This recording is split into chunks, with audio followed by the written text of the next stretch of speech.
La rentrée par Bernard pour Célèbes. Bien qu'elles se déroulent souvent selon le même rituel commun, les rentrées scolaires sont pour chacun source d'émotions personnelles. Certains enseignants les vivent sereinement, dans l'attente bienveillante de ce qui va advenir. D'autres éprouvent une certaine appréhension, voire de l'anxiété. D'autres encore sont pleins de dynamisme et de projets, et attendent, rivés sur leur starting block, le coup d'envoi qui les propulsera dans une année qu'ils espèrent haletante et productive. Sans compter les nonchalants, ils existent, les insatisfaits, les lassés, et bien sûr ceux qui débutent et ignorent ce rituel qu'ils vivront à l'identique durant leur carrière, à moins d'une réforme qui en brise les conversions. Discours du proviseur, principal, inspecteur, bilan de l'année précédente, consignes administratives déjà connues, présentation des nouveaux, repas du midi dans une cantine transformée pour un jour en restaurant gastronomique, avec vin pétillant et plats recherchés. Il faudra attendre Noël pour avoir cette qualité, mais dans une ambiance autre. Même l'informel n'échappe pas au rituel. Le brouhaha de la salle des profs qu'on entend déjà depuis le hall d'entrée, puis le tableau des groupes, agglutinés, qui se racontent leurs vacances ou s'enquièrent des études des enfants, de la santé des conjoints, mais aussi les individus oubliés, qui ne savent pas trop quelle contenance adopter, tant on les ignore, à moins qu'une bonne âme daigne s'intéresser à eux pour quelques secondes, vite reprise d'ailleurs, par un collègue qui l'entraîne dans une conversation dont le pauvre nouveau est exclu, tandis que les anciens esquissent, entre eux, des clins d'œil ou des regards complices. On oublie trop ce que peut avoir de cruel une rentrée pour quelqu'un. Mais que vaut tout cela dans la durée d'une année ?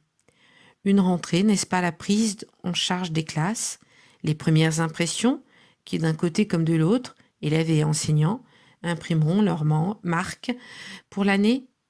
Mais il en va de la rentrée comme d'une maniade de grandes vacances sur les côtes, car on entre dans l'année scolaire comme on entre dans la mer. Chacun à sa façon. Les timides se mouillent progressivement les pieds, le ventre, la poitrine, puis le cou, et glissent ainsi progressivement dans l'eau salée. D'autres, bien décidés, courent depuis la plage pour se jeter franco dans l'élément liquide. Mais l'essentiel est d'y rester et de nager, en s'adaptant aux vagues, au vent, au courant, et de progresser loin du rivage, ou parallèlement à lui, d'être au cœur de l'eau pour vivre pleinement le plaisir de la détente physique, loin des records olympiques. Peu importe en somme la façon d'entrer dans l'eau, l'essentiel est d'y être et d'en faire quelque chose.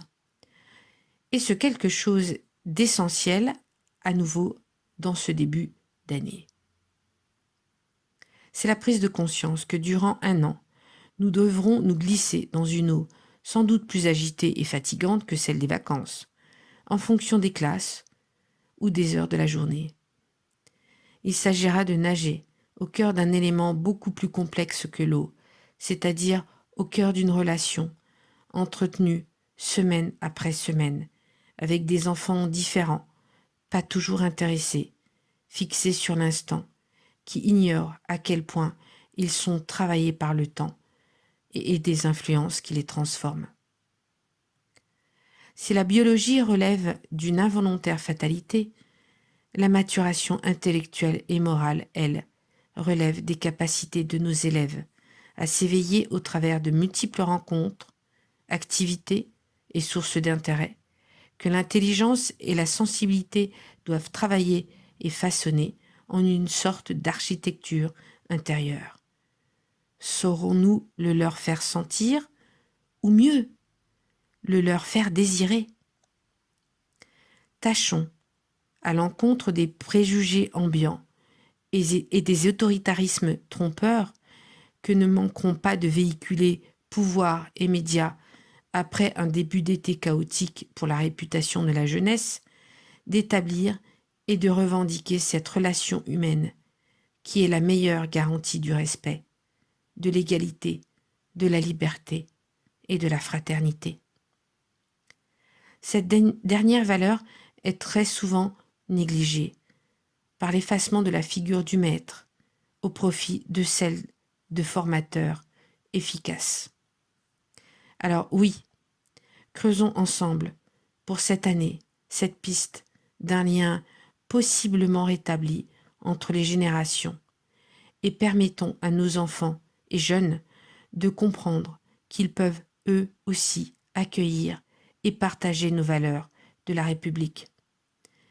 Puissions-nous tous, cette année, institutions, personnel d'encadrement, agents, professeurs, élèves, envisager le savoir non comme un avoir, mais comme une qualité d'être, présente à soi-même et aux autres.